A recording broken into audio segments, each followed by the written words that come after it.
okay.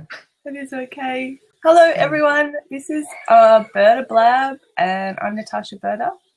I am an online marketer, and I'm doing a Blab today with Aesha Kennedy. And a little bit later, I'm going to talk to Shalini Nandan-Singh as well.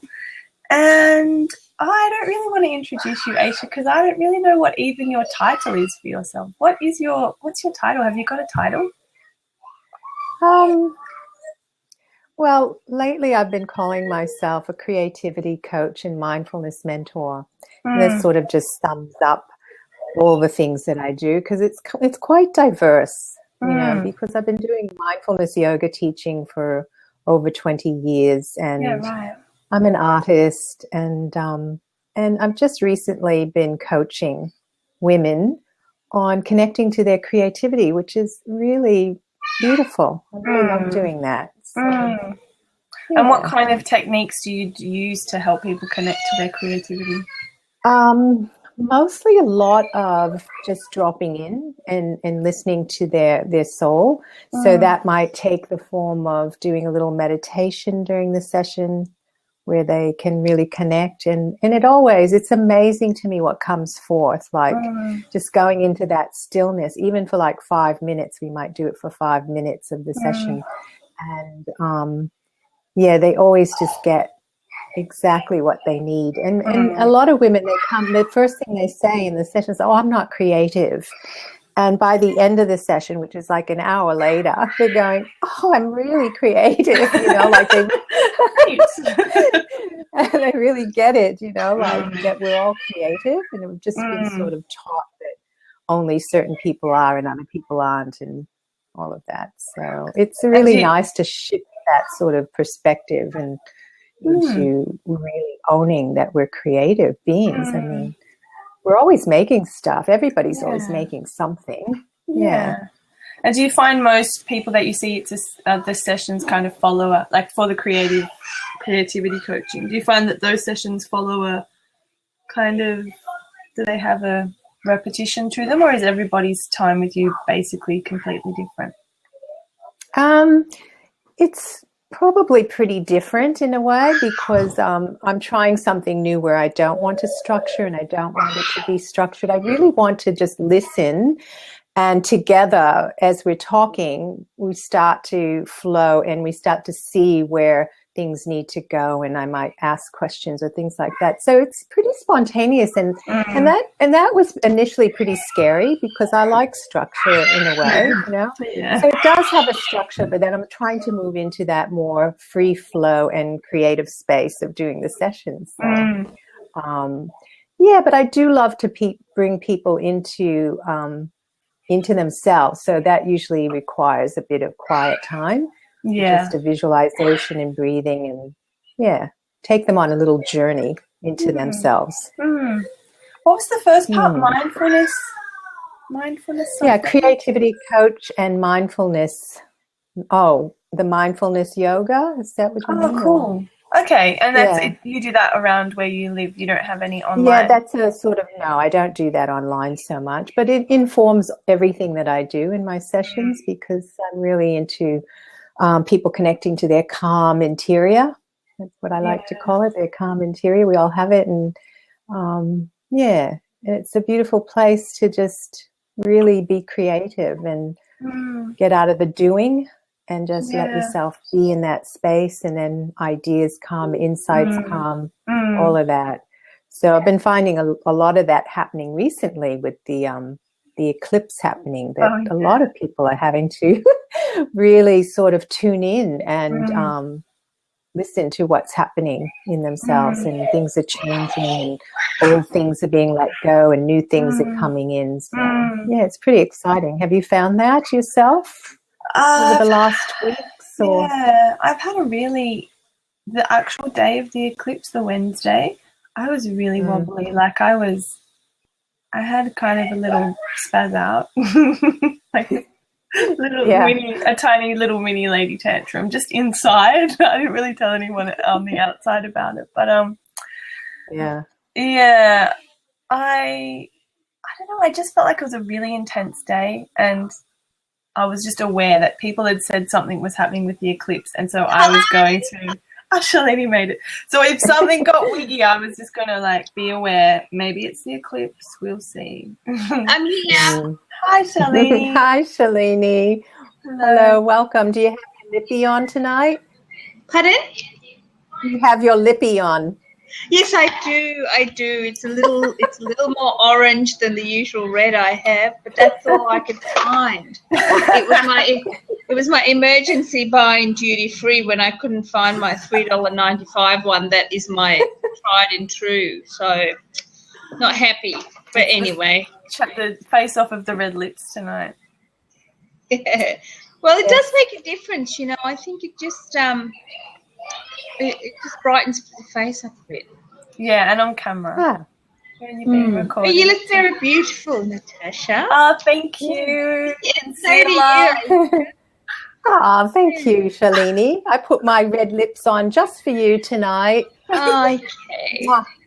Well, I have to say that it's ever since starting working in this way, online and on Skype and Zoom and whatever, it's just that's all I need. My entire wardrobe has shrunk down to chest up,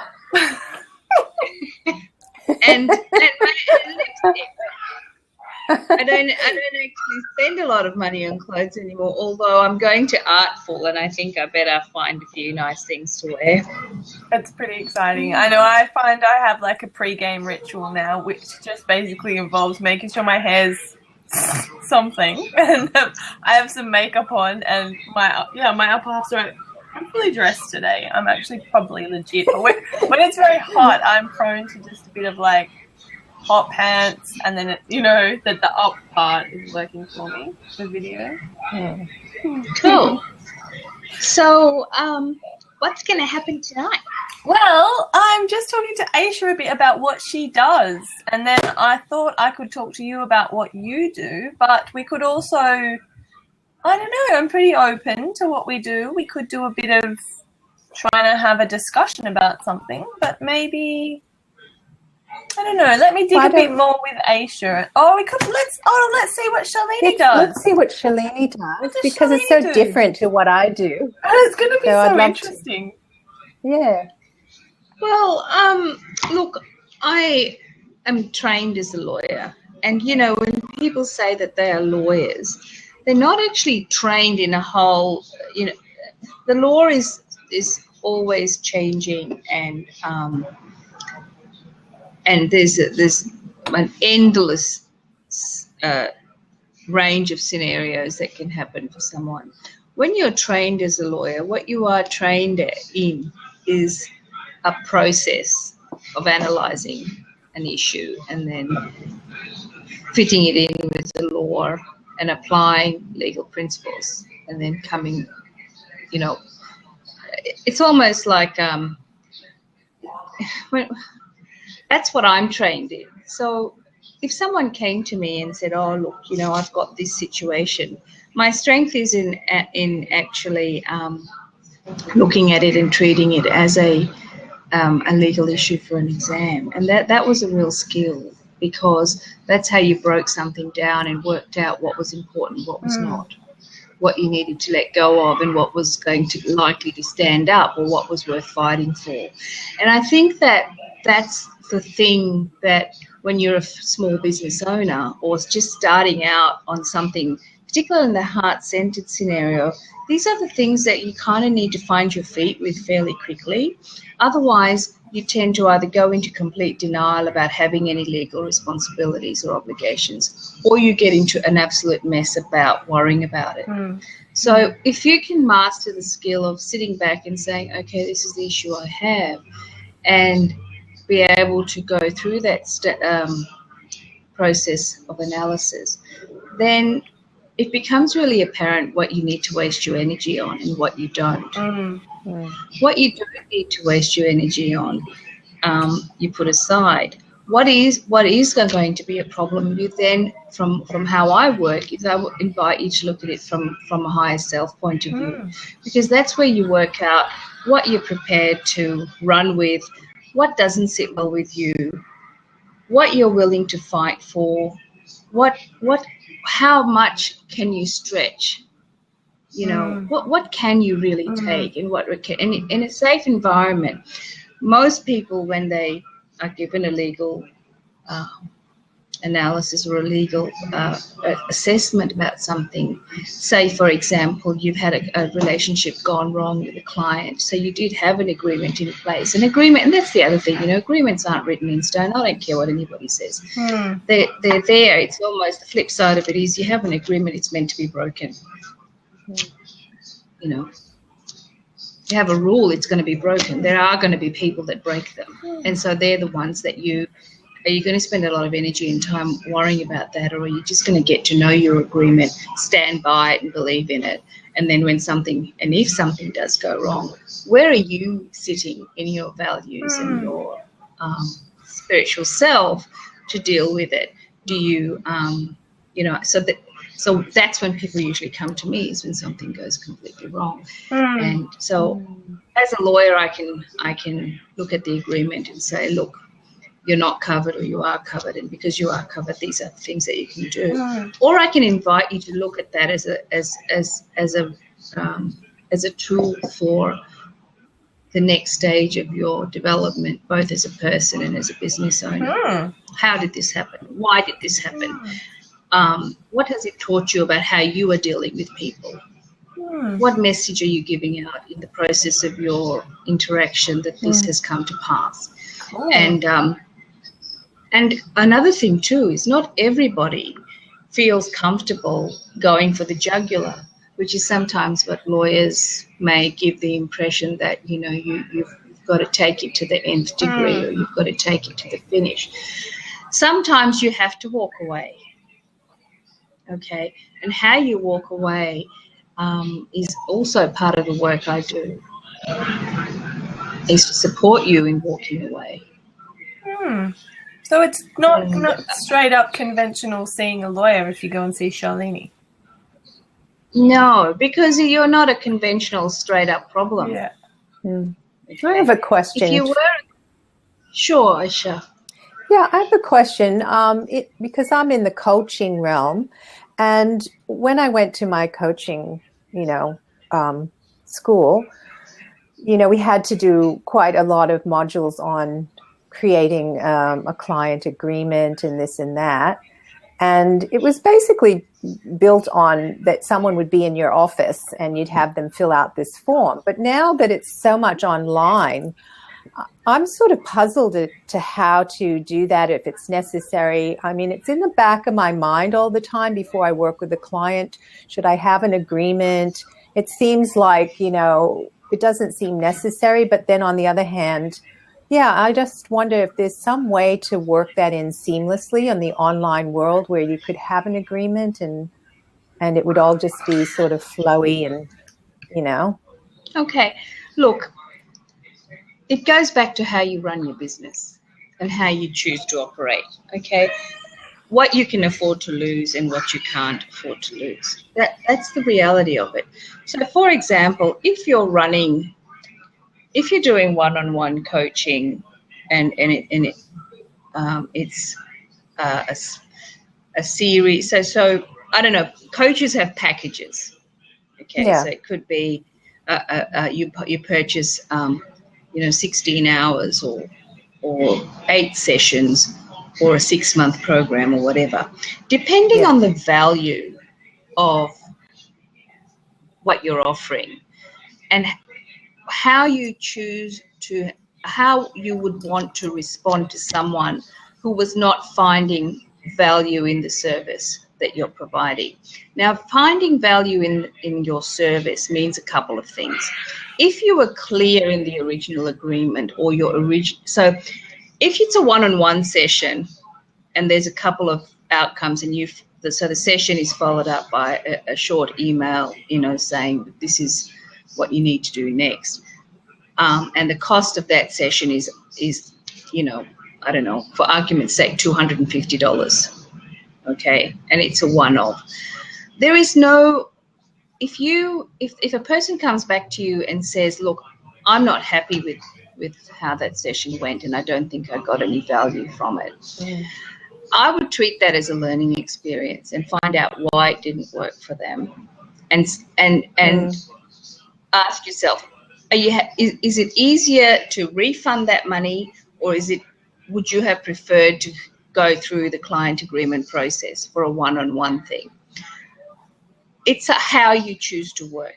If you have a more structured offer or a more structured program, and it's worth $1,500, $3,000, $4,000, whatever it is, and you're asking people to pay for that money, then you do need to consider, what if something goes wrong and they want their money back?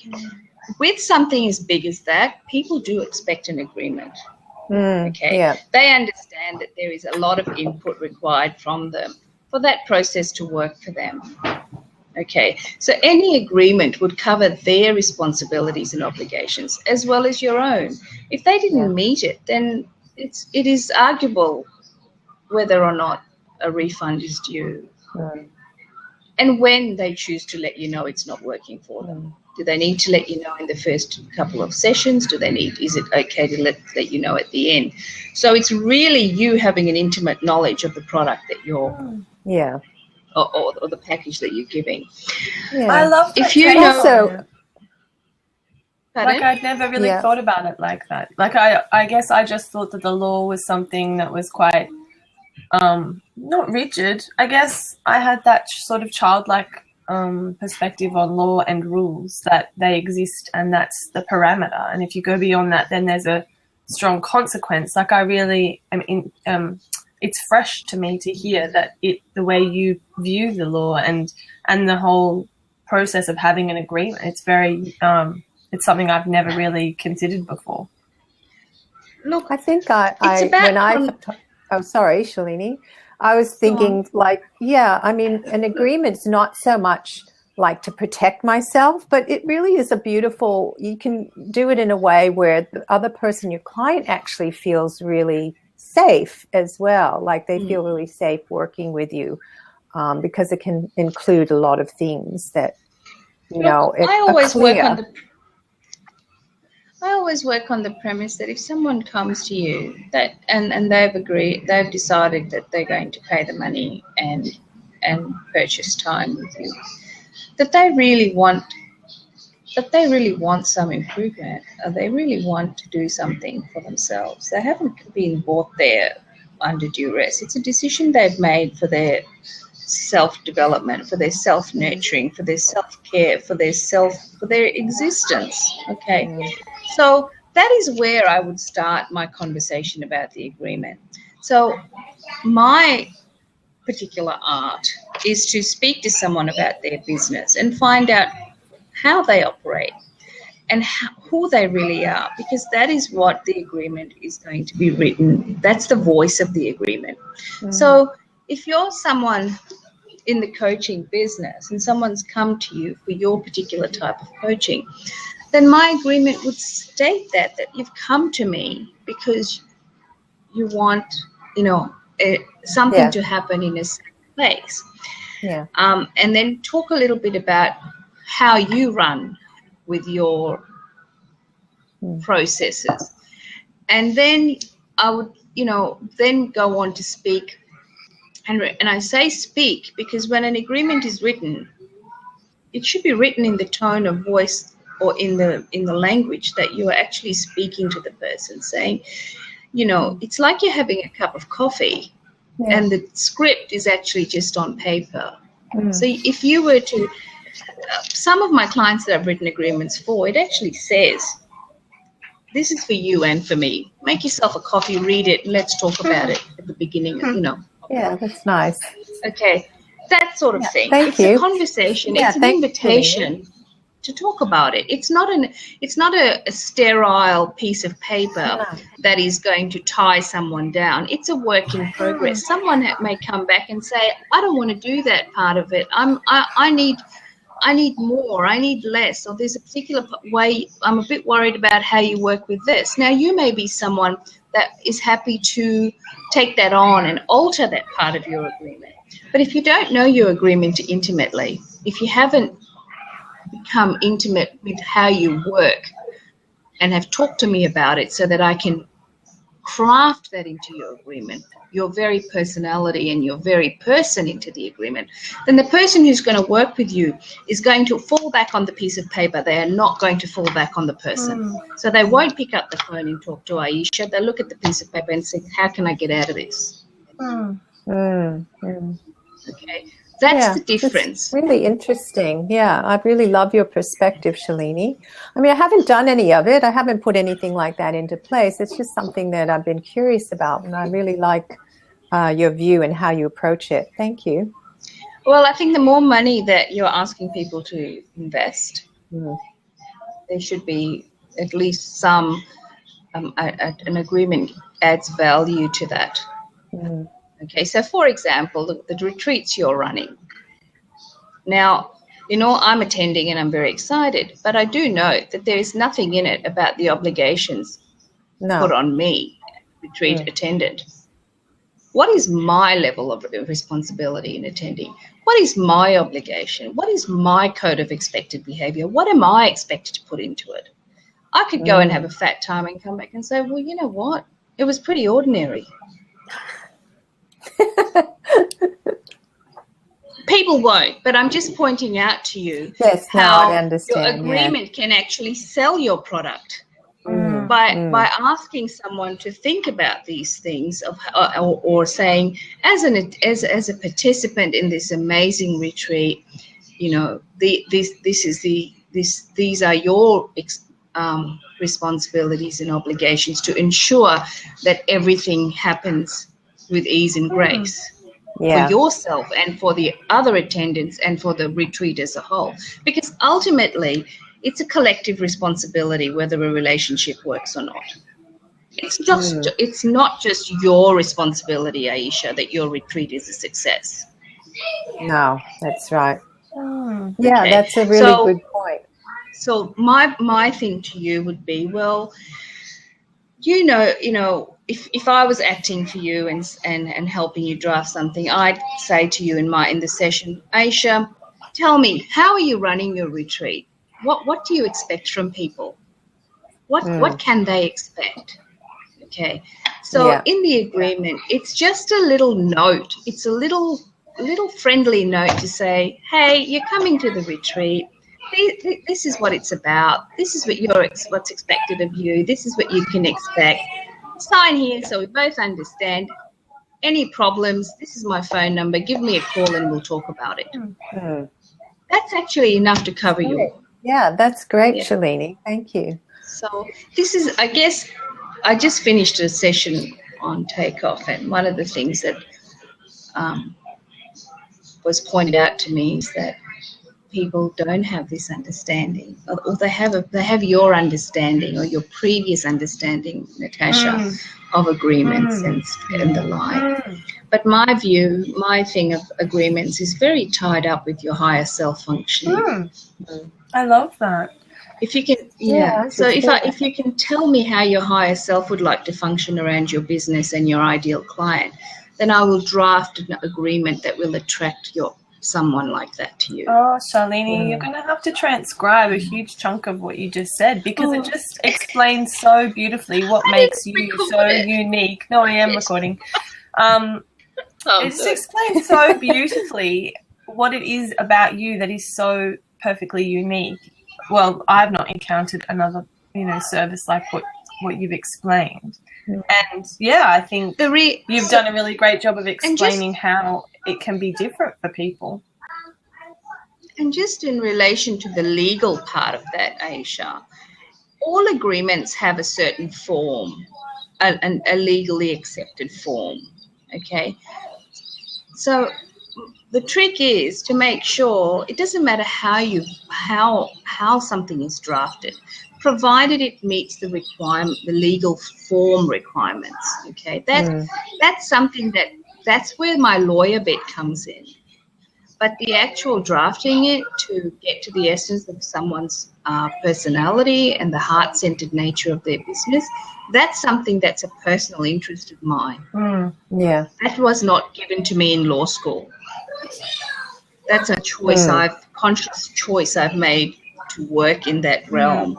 And I've found, and it is new. Each agreement I draft is unique because each business and each person is unique. You know, I've done some agreements for coaches where they're quite definite in how they want to conduct their business. Okay, there are some coaches that I've sent home and said, you need to think about it a bit more. I'm not clear. If I was your client, I've got no idea what you're trying to do. Now I'm super intrigued about what Aesha's requirements would be for her retreat. Like if I was going on the retreat, what would I have to do? What would I have to do? What a magnificent exercise for Aesha, though. It's great. I mean, the only her own business intimately is to actually answer my questions and say, well, okay, Shalini, I now have to go away and really think about how I would want my retreat to, what do I want to manifest in the conduct of my participants? What would I have to do? It's a great question. Was it like 6 a.m.? So your agreement. I'm just curious if I was going to go to Aesha's retreat, what I would have to do to make it work. Is 6 a.m. a requirement? Is there? What's on the cards at the retreat? Well, if it is, then if it's something that they're all, you don't have to go into extreme detail, but there may be issues that people may want to raise with Aesha. There may be health concerns. There may be questions around, for example, what's a typical day and stuff like that. And that's what the agreement will prompt them. If you provide them with like basic information already, that's usually enough. Yeah. But if there's nothing, then they wonder the whole time and create stories in their heads. And they've got nowhere to go to ask the questions. So they I think the one thing that I've been saying, that I do require, it's the only thing that I've ever really put out, is that the participants stay for the entire duration of the retreat. Oh, yeah. Like it sounds like why wouldn't you? But I have had people leave on the last day evening instead of staying overnight and leaving the next day with everybody else. And I had feedback because I always get feedback forms about the retreat. And I did get feedback that was a bit disruptive for some people, even though we had finished, just the fact that someone was leaving the night before everybody else was leaving created a little bit of disharmony. So I really put it out this year that you have to stay for the entire time and leave and check out at this particular day. So that's as far as I've gotten, but it's, that's just it. I haven't even really thought about all the things you've been talking about, Shalini, but it's really, really important. I suppose I do that on my own in an intention for myself, but I haven't actually put that into, a form that is shared with everybody. Well, look, when I raise these things, it's lawyer speak. Okay? Yeah. All I'm saying to you is that there's two ways of looking at it. You can look at it as lawyer speak, or you can look at it as a really important tool for your business. Okay. It's a clarifying tool. It's a selling tool. It's a promoting Aesha Kennedy tool. It's a saying how Aesha Kennedy works tool. Okay. It's actually a really fundamental tool for your business. Not for everything. I'm not saying you run out there and you do a massive agreement just for your your yoga classes or your one-on-one work. But I'm saying that when you run something like a retreat that has the potential to be a major project for you during the year, then it's a worthy exercise to consider how best to use an agreement to do all those things, as well as to inform and educate your client or your participant as to their own expectations of what the outcomes will be. I always love it when there's something and someone says it's only going to work if you do your bit, right? So if you front up at the retreat and do nothing and have to be dragged to every single thing, and you whinge and bitch and moan, is that all right to say that? And you whinge and bitch and complain about everything, then that's not going to help anybody. So there needs to be like a code of conduct. I'm interested An that the contract code of conduct. agreement actually works not just to protect yourself, really, but it seems to have a dual action. It's like, it's not just to protect the person either. It's actually processual, like it's to help the process that's going to happen to actually unfold with an intention rather than in an ad hoc way, or that it actually creates it provides a platform for both people. Absolutely. So in the heart-centered realm, right, with so many of the businesses being around where you are the service and you provide you have a unique talent or a unique offering, how you work is going to make or break the success of your business.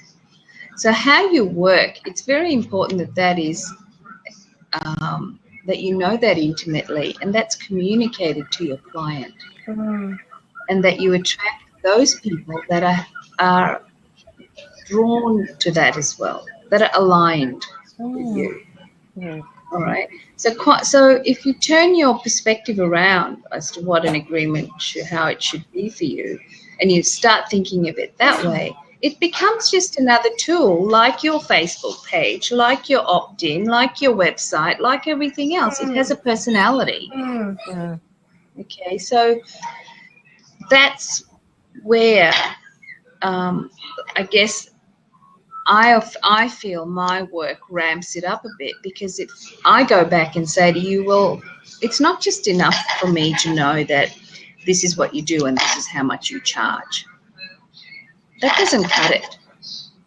If you want that kind of agreement, there's 1,000 templates online you can go and download. Okay.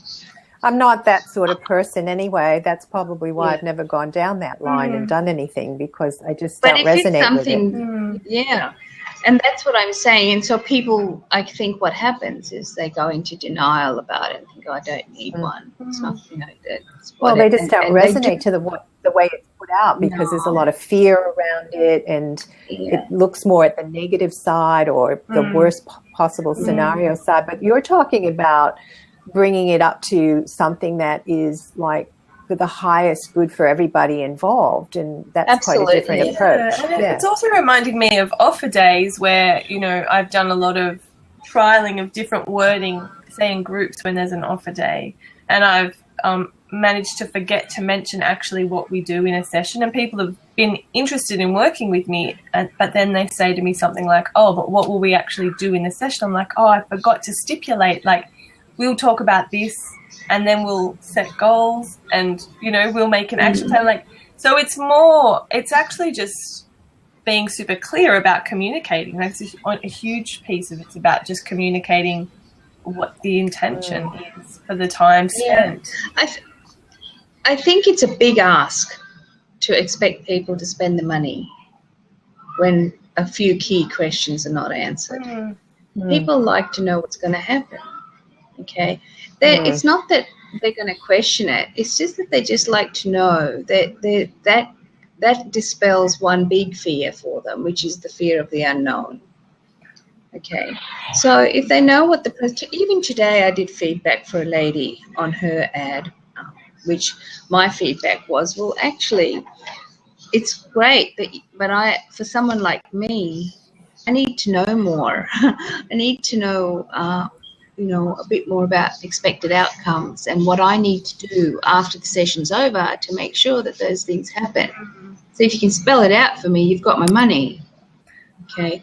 Then I went on to tell her that actually, now that I look at your offer, it's too cheap, because now that I've spoken to you, you actually give a lot more than what it's worth. So if I were you, I'd up it, because your price is not aligned with the value that you're giving. And, like a multi-$1,000 coaching package is equivalent to a small car. And for a car, you would, there's definitely a legal process overriding the exchange of a car. Absolutely. Yeah. So it's a huge area, Aisha. You know, I kind of like sometimes think I'm what have I started? Because it is about educating people around it. But I'm getting help around it, and I'm very happy to say that sometimes you just have to show up and show up and show up and have the conversation.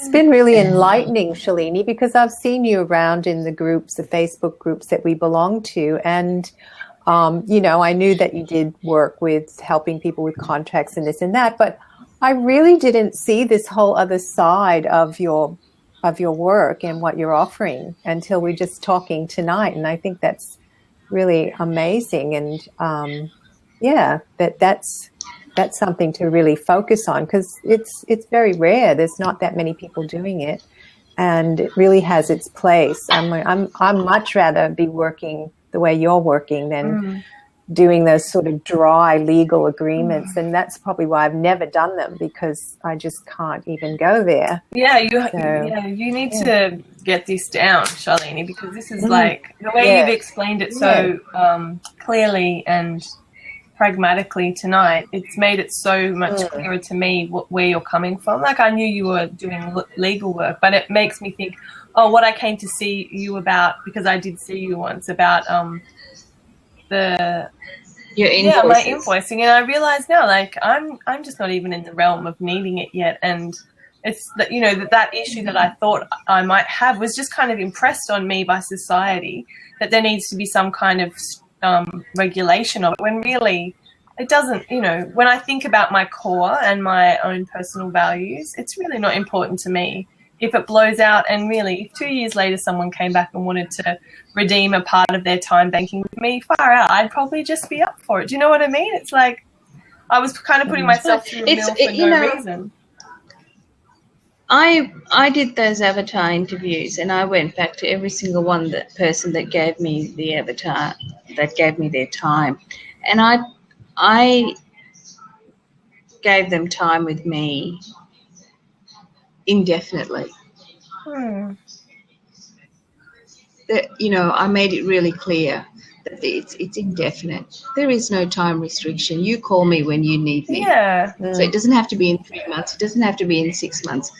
Now, the reason I did that was because if someone was working with me and doing my agreements, that would be really important for my clients to know that if they did something for me out of the kindness of their heart, then I do not put a time restriction on giving back for whatever it was. So it's very important that aspect, that whoever you're working with, when it comes to and same with finances, you know. If someone really goes to the trouble of understanding or trying to see who you really are, then whatever the financial direction they give you or the legal direction they give you, it's really impacted by that understanding of you. Because not everyone is up to the hard slog or the hard line. You know, not everyone is a confrontationalist. Some people want to have a conversation. They want to have a nice working relationship. They also want to know what to do when things do go wrong, that they can come away from that intact, not in pieces. That's an art in itself, because that requires some higher level work. You know, lawyers do give the impression sometimes that they can control everything, but you cannot control how someone else is going to react. No, and it's funny, I heard another woman in a group who's a lawyer say that she really loves certainty, and she loves structures, and she thought she was going into law and that's what she was going to be a part of, and what she realized was law is actually really not like that at all. It's way more, as you've explained, it's way more fluid, and it's not a hard line in the sand. So it's fascinating. And the other thing, just before I stop, because it's really not all about me, that my question often when people is usually somewhere in the session is, well, what are you afraid of, really? You know, just think about it before you answer me. What is it, even if it's completely unrelated or you think it's unrelated, how about you run that by me? Because that thing that is behind that niggling worry, that fear you have, that needs to be addressed. Okay. When we talk about that, then it's a different lens we're looking at it through. And that's the higher level stuff that gives you that, you know, I like to think people walk away then with some confidence and with some understanding that that they can handle this, that it's just a part of business, and that it's not going to be something that's going to go to the integrity of their work or their to the core of their honesty as a person or their competency as a practitioner. Okay, so these are the conversations that's why I've moved away from calling myself a lawyer to being a legal coach and mentor. I'm not even happy with that title, but it's just trying to move people up the chain a little bit. But anyway, who is it? Titles are difficult, aren't they?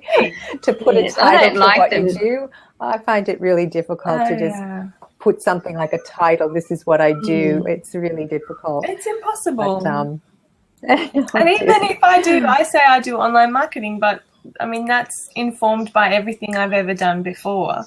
And yes, I can't. How do you say that in those words?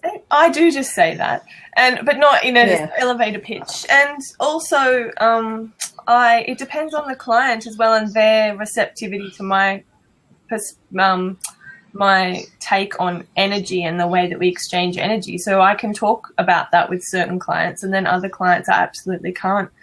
Well, I don't feel like I can maybe hint at it a bit or say, what do you think? Do you think this is what it's like? Whereas other people, I know that we're on the same page, and then we're sort of playing in a different realm. We're not talking marketing so much, even though we still are. Yeah. But you had a lovely succinct title there, Aesha, that you seemed sold on. Yeah, well. What is your title? Do you have a title, Aesha? Before you got on, Shalini, she asked me, and I said, I'm a creativity coach and mindfulness mentor. You know, but like Natasha, it's informed by everything that I've done, which is, you know, a lot of mindfulness yoga teaching for over 20 years. So I would say, like, my gift is bringing people into their calm interior as one thing, and then tapping into or connecting with their innate creativity. So, I mean, how do you put that into a title? I think right? That's much better. Maybe we should change it to, instead of my title is, we could say my gift is, because now I feel excited about what my gift is. I mean, I feel like my gift is perceiving life as energy and really being open to transforming. I like that. The process that we're currently focused on.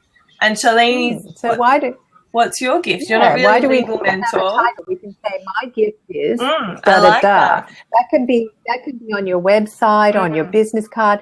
I mean, it doesn't have to be like this word, creative coach. I mean, you can say my gift is, and that describes what you do. I'm doing it. What you're offering. I'm going to leave that one to Natasha. She's good with stuff like no that. way. Yes, what's your gift, Shalini? Your gift is like, come on. I reckon we're not far away from teasing one out. Yeah. Well, when if you recorded this, I'll replay it and see if I can find it in there somewhere. Yeah, I reckon you should get someone to transcribe it for you.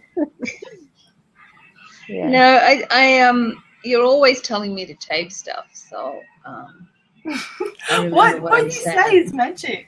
I think you're going to put this on your YouTube, on your Facebook. There was lots of good things in there, Shalini, tonight. I really, it came across. It makes perfect sense. Yeah, and you know, it really does fall into the fundamentals of business, and sometimes it's just like the next thing I have to do, and I'm not screwing up my nose, but it's like this process, and is a webinar on precisely what I just spoke about. You know, like, do you actually need legals for some of the things that you think you need legals for? There's quite a lot that you don't need legals for, but there's one or two important things you need to get right, and that's what the webinar is going to cover. And that's a great title for the webinar. Do you really need legals for that? That would be a great title. Yeah, I have written that down because that's something. Because one thing I've learned and one thing I've been told is that, you know, you have to educate the market about what you do. I didn't know that. Yeah, I realize now it's not that I'm educating the market about all these smart legal tips and stuff. That's not what people want.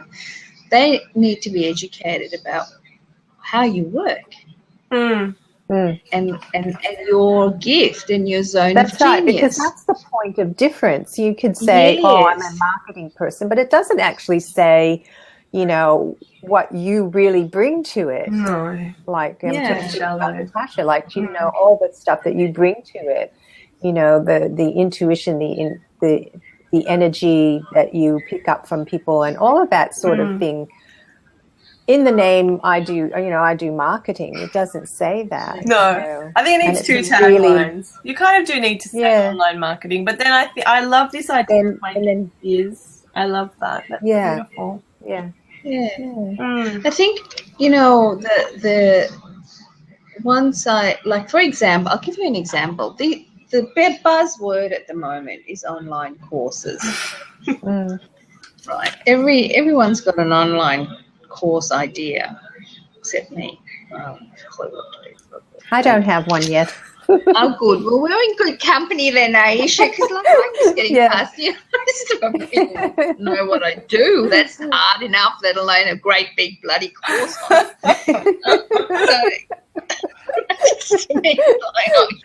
it. What am I going to do next?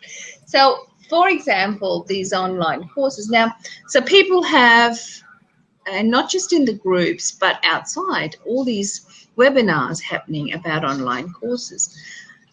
But the one that I would watch is the one that educates me about how someone will help me.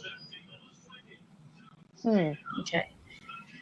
And not about how it's structured or what website I need to go to or whatever. The person that would get my money would be the person who shows me how they work, how they work in relation to how they would work in getting my online course up and running. I need to see how they work, because when I see how they work, then I know if their values and how where they're at is aligned with me. And then I started thinking, well, that's probably what I need to do and what most people need to do is educate, because that's our point of difference. And webinars are great. Is how we work. Webinars are great. I've only done 2 and the first webinar only had 2 people on it live, and I had all these tech crises halfway through it, and one person after that was ready to work with me, and the same. I did another webinar, had about 9 people, and after that someone was ready to work with me. And I think, as you say, Shalini, that the webinar really helps people to see how I work. And I guess a huge part of my session is educating people about online marketing and letting them know how to move forward. And we were able to have a discussion after I delivered content. And that was the most fun part for me. And now I actually am getting ready for a group program on... I know, I saw it, and it's pretty amazing. I'm so excited. My first live call's on the 5th of April, and I think, I'm going to have 2 webinars before that, because people... It's not a very expensive group program, but still, even to think, I'm going to see that person once a week for 8 weeks. I mean, you need to know that you feel comfortable with them, you like the way they deliver, that when they speak, you understand what they're saying, and that you actually want to hang with them. You actually like their vibe, and you actually want to hang with them for 8 hours of your life, as well as the money that you're going to part with. So, I think webinars. That's right. Have you got a webinar in the works, Aesha? No. No. No. Have you done one? No, I haven't, Shalini. Doing a podcast. My whole focus. Hey, I have Aesha, to say, that makes two of us. yes, well, you're thinking of something. I know there's one down the track, but right now I'm really focusing on one thing at the moment, and that's my podcast, and that's quite daunting. And How's so that I don't want to going? scatter myself. It's going fantastic. It's a wonderful course that Katie Wyatt is doing. And it really is like holding my hand through the whole process, which is exactly what I need. So you're doing the So Podwell course with Katie Wyatt. I'm doing Podwell. Yeah. Yeah. What made you do it? Why did you do it? My higher self. No, seriously, I'm sort of joking, but I'm not joking. I really feel like I had an idea. It was called Brilliant Misfits. I wanted to somehow share women's stories who grew up and feeling like they didn't fit in or they didn't belong. And that actually was a gift or a motivating force in their life that led them into being really what they're doing now, like doing things in their own way. Oh my God. Finding Sounds their like own me. gifts. It's going to be amazing. Yeah. So that was the idea. I didn't know what it was going to come through as, or how, rather. I didn't know how it would come through. And when I saw the podcasting thing and the whole podcasting, I don't know, something about that really resonated with me. I love the idea that they can be listened to at any time you want. You don't have to watch a screen. You can just put your earphones in and you can be doing things. You can be listening. So the whole idea of podcast really, that felt right. That just felt like the right vehicle to birth it through. So podcast is audio only. Yeah. It's audio only, yeah. Yeah. And so what my question to you then, Aesha, is, so after the course, Yeah. you will then produce a series of podcasts on the topic of Brilliant Misfits. Yeah. That's the plan. How often? And where will that? That was my next question. Well, Like I first thought, first I thought fortnightly, but then I thought, why not just do them every week? Because I think weekly is much more consistent, and I can batch them so that I can do a lot of interviews and then have them ready. And that'll just be available through iTunes. Yeah, through That's so iTunes. Cool. I'm so glad so you know who what they would are. I met a market few this? people who didn't even know what they were. I totally know what they are. Aesha, And I said, but I would can't be find your it on market? iTunes. Oh. Who would be the market? Yes. The creatives, the renegades, the entrepreneurs, artists, all the, there's just so many women who are leading brilliant lives. They're, following their heart. They're really expressing their gifts in their way, which is really important. And I just want to interview anyone who feels like they fit into that misfit category, like that sort of, they can see that was a path to bringing them into doing it their way, in their own unique way, and really following, the beat of their own heart, so to speak. Yeah, and I reckon there's a bunch of people just hanging out, feeling a bit lost and disillusioned, who feel like they are holding something inside them, and that or they feel like it's a curse for them to move forward in their process and start to embrace those elements of themselves. Well, I hope so. I hope it really inspires. What week are you on? What's that? What week of the course are you on? 4. This is week 4. So I'm halfway through. It's 8 weeks. Yeah. Yeah.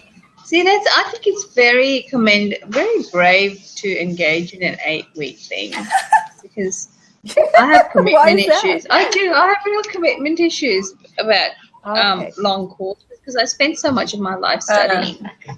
It's sort of like you kind of. Thank goodness that Tasha's takeoff, which I was of the last batch, still gives me access until. For the 12 months instead of 8 weeks that it's meant to be. You can, because you can stagger it out. Yeah. Well, I've I'm a bit of a ring-in, because all the new girls are on module 4, and I'm from like how many weeks ago. So I just front up module 4 as well, like I'm also just from this lot. Yeah, They don't even know. I drop in. I still drop in on calls. I think you do too, Aesha, don't you? I drop in too. Yeah. I drop in. We were together when we started, Natasha. Yeah, I think and Shalini you too, was one of Shalini. us. The three of us. We were all in the same I'm still dropping in. It took me. I never got my offer up or anything in the batch that I entered with. I think that's only with this. Yeah, the best thing about that, I think, was really that after that takeoff, then 12 people knew who I was, and even though I was only so brand new. 12 people would tag me, or 12 people would shout out for me after the avatars. Like, and I think, there's another 12 people on takeoff this time. Like, I want all of them to know who I am. You know, like, I want to know who they are, and I want them to know who I am. And it's just the group program is such a great opportunity to make those connections that in the online world, it's so hard to make those connections any other way. I just love that. That's my favorite thing about, the content was very good. The Podwell is the same thing. It's you know, you meet people. Yep. And I don't think of it so much as a course as just something that's holding my hand where I can learn how to do it and not have to do it on my own, try to figure it out on my own. That's the thing that I really So have you started your interviews? I have one scheduled this Friday, I believe. I have to reconfirm it.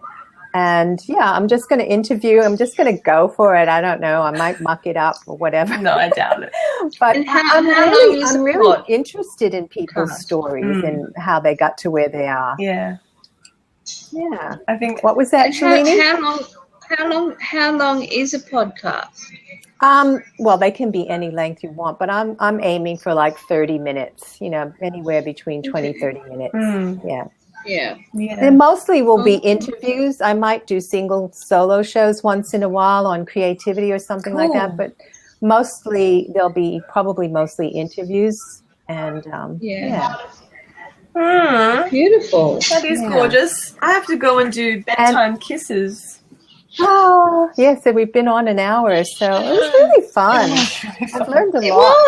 It was. Yeah. When's your next one? Blab?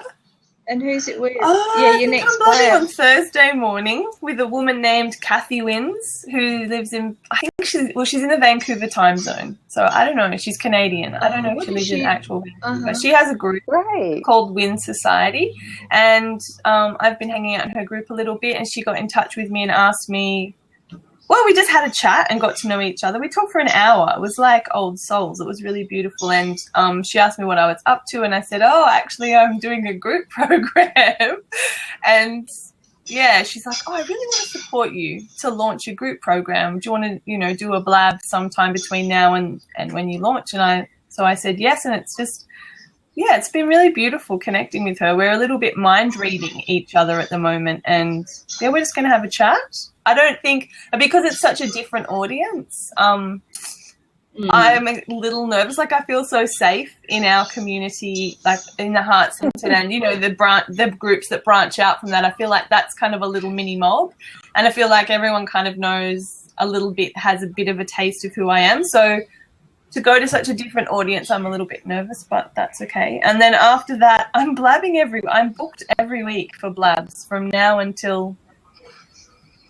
Well, potentially indefinitely. I'm really enjoying blabbing, and I really enjoyed it too. I really like it. I think this is great. Yeah, and this is really different to the last one I did, and the last one was really different to the Mega Blabs.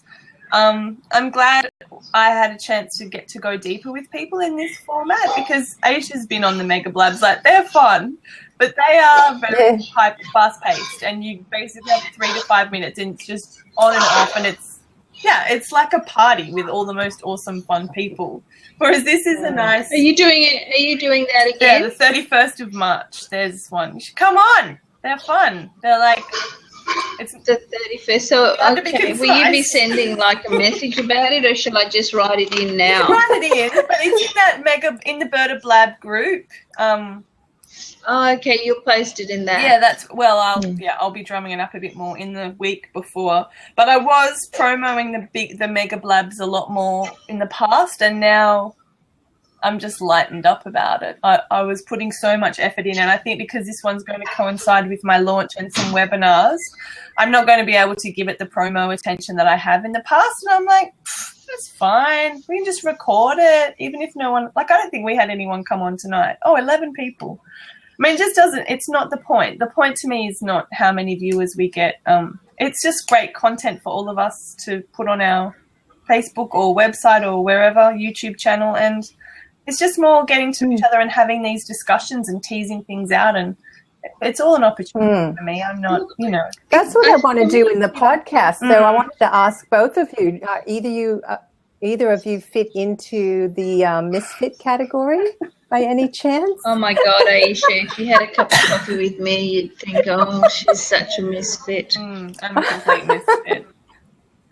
Oh, look, I'm gonna have to interview you. You get your cup of coffee and we'll have a chat. Yeah. It'll just be audio. We'll be on Skype and we just chat, and you can have your coffee. You can be in your pajamas. You don't have to put your lipstick on because nobody's gonna see you.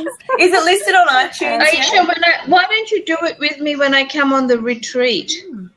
Should be in a different zone. Well, because I kind of have to have my recording equipment and everything there. And actually, Bali's a bit dodgy about that. So, just the internet thing.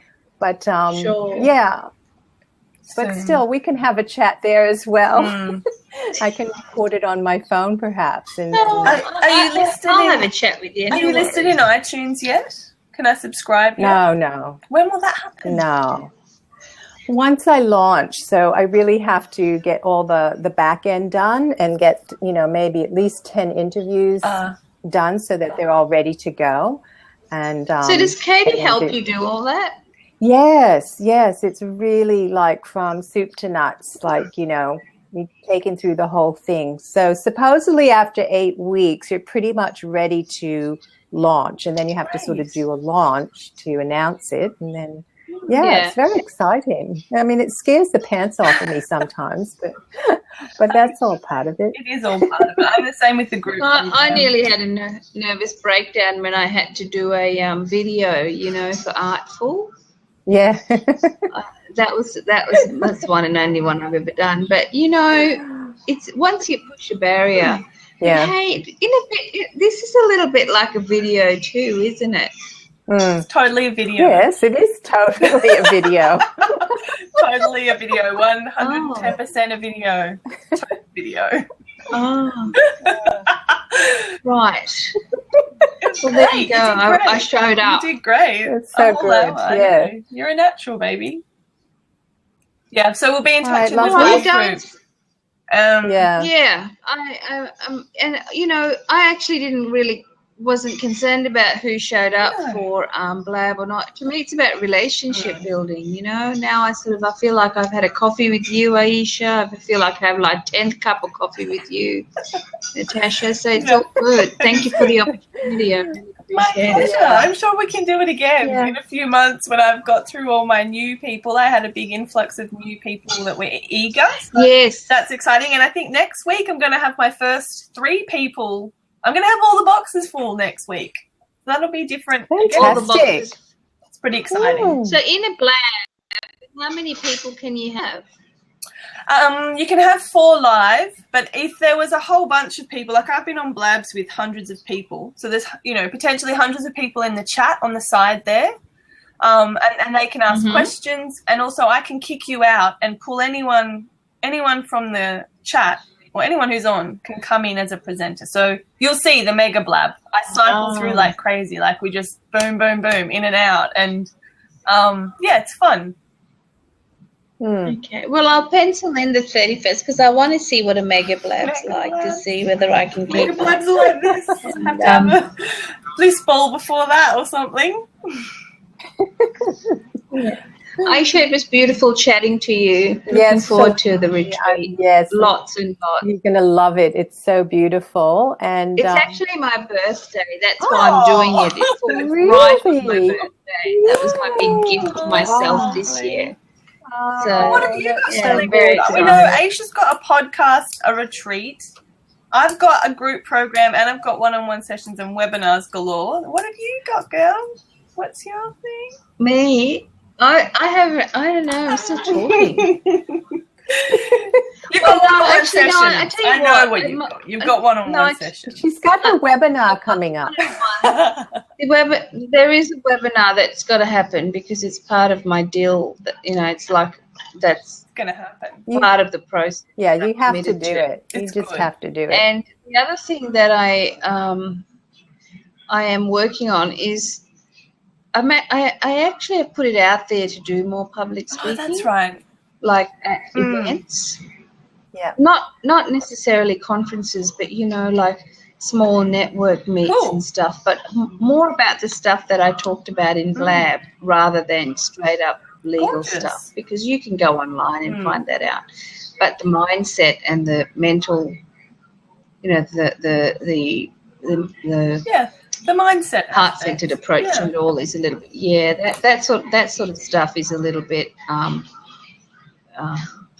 out there. You have to talk people through it. It's not something they just accept. So, and you've got a Facebook group, and you've got a Facebook page. I've got a Facebook page in Aesha. Is your Facebook page just Aesha Kennedy? No, you mean my business page? No, it's Blossom Into Yourself. There you go. No, we've done it all. Are you going to the Artful Biz conference? I am. Are you? I am. Oh, we'll see you there. That's at the end of May. Yeah, so I'll get to meet you before I come to Bali. That's right. I'm so glad. So you'll be there too, hey, Natasha? Yeah, I'm stoked. I'm really happy. I have my moments where I'm like, what did I do? Just money stuff. But I've been having so much money stuff this week. I'm like, I've had that same thing. Every money. But Natasha, you know how you just asked me what am I, so, you've got your group program and your blabs and you're just such a legend. And then Aisha's got her retreat and her podcast and her one-on-ones. And then you said, what have I got going? Well, I have had a big think about that in the last 30 seconds. I'm going to a retreat and I'm going to a convention and I'm doing one-on-ones and I've got a webinar and I can't cope with any more than that. That's old. And a Facebook page and you're making a website. Simmer down. That was a massive leap of, that was massive from the day I crept onto the heart-centered site group and had a look around to today where I'm, here on a Blab, for heaven's sakes. Yeah. So I've come quite a long way in my, I must really believe in what I'm doing. Yeah, I think it's to show up this part of the track. Yeah. So there you go. Thank you, lovely women. Thank you. Thank you so much. Lovely. I'll see you at